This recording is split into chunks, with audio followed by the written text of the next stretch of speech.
Sa likod ng katahimikan, may pusong hindi napapagod magmahal. Hindi kailangang isigaw, hindi kailangang ipilit, dahil ang tunay na pag-ibig ay nananatili kahit walang kasiguraduhan. Ito ang kwento ng isang damdaming itinago sa bawat lihim na sulyap, isang pag-asang umiilaw sa dilim at isang pangakong hindi mabubura ng panahon. Sa bawat pintig ng pusong naghihintay, naroon ang tapang na magmahal mula sa malayo, at ang pananalig na balang araw, makikita mo rin ang nagtatagong damdamin na matagal nang nasa harap mo.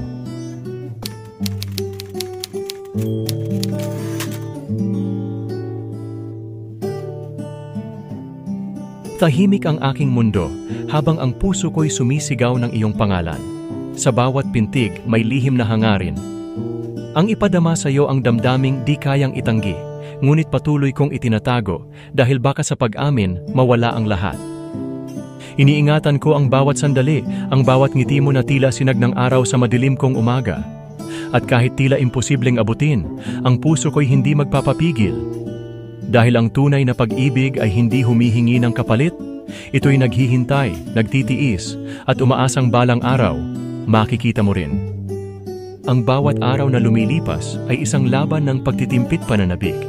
Ang bawat oras ay isang pangakong inuukit sa puso, na mananatili akong narito, handa kang damayan, alalayan, at mahalin ng tahimik kahit hindi mo man maramdaman.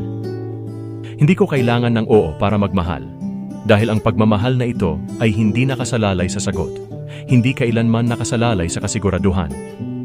Ito'y matiyaga, kasing tibay ng hangin na hindi mo nakikita pero patuloy kang binubuhay. At kahit gaano katagal, mananatili akong umaasa sa araw na masambit ko na ang mga salitang minahal kita noon, mahal kita ngayon, at mamahalin pa rin kita kahit kailan.